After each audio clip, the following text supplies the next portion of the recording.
Nous avons vendu maintenant 1 milliard d'iPhone. Et même 1,2 milliard, car c'est le produit le plus vendu à travers la planète. Mais Apple a-t-il forcé les ventes en ralentissant le fonctionnement des anciens modèles et de leurs batteries? L'affaire commence à faire scandale depuis qu'un informaticien canadien en a fait la révélation. Votre navigateur Internet va se mettre à ralentir. Même chose pour votre messagerie SMS, votre appareil photo. Bref, ça affecte toutes les fonctions de votre téléphone, excepté les appels. Apple reconnaît avoir dû brider ses iPhone 6, 6S et SE pour éviter qu'ils ne s'éteignent subrepticement. C'est ce qui arrivait à certains appareils l'année dernière. La marque a donc fait lancer une mise à jour qui engendre un ralentissement de la machine. Selon cet avocat, c'est une forme de trahison du consommateur. Nous, on voit ça un peu comme la nouvelle création d'Apple. On appelle ça une fraude à ses clients. Ça trahit la confiance des gens qui aiment leurs produits. Et franchement, ce n'est pas juste.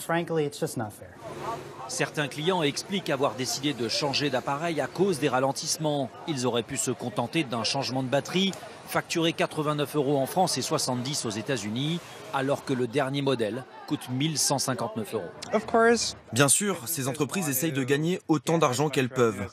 Donc elles font ce genre de truc pour forcer les gens à toujours acheter le dernier produit.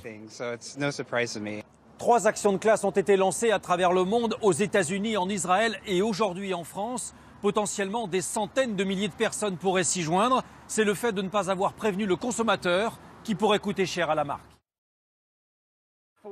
Quelques jours après le début de la polémique, Apple s'est donc excusé, c'est rarissime, d'avoir volontairement bridé la puissance de plusieurs modèles d'iPhone. Nous savons que certains d'entre vous pensent qu'Apple vous a laissé tomber. Nous nous en excusons. Premier geste commercial, une réduction sur le changement des batteries. Des smartphones très lents ou qui s'éteignent sans crier gare. L'affaire avait été révélée par un informaticien canadien. Votre navigateur va se mettre à ralentir, même chose pour votre messagerie SMS, votre appareil photo, bref, ça affecte toutes les fonctions de votre téléphone, excepté les appels. Aux États-Unis, le groupe est visé par 8 plaintes pour tromperie. En France, c'est l'obsolescence programmée qu'invoque une association. Le problème actuel de lenteur serait récurrent. On constate des pics iPhone lents, voilà, à chaque fois, au moment exact de la sortie des nouveaux modèles. Cette lenteur pousse les clients Apple à acheter un nouveau modèle qui vient de sortir.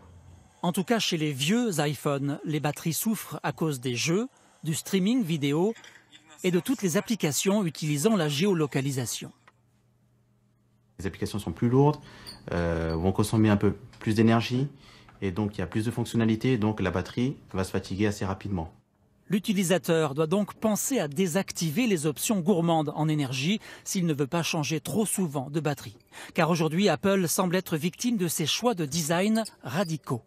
Avec un design aussi optimisé et aussi joli, ça laisse peu de place à des batteries plus puissantes qui amèneraient suffisamment d'énergie aux composants. Est-ce de l'obsolescence programmée ou simplement la technologie qui évolue trop vite? La justice française est saisie.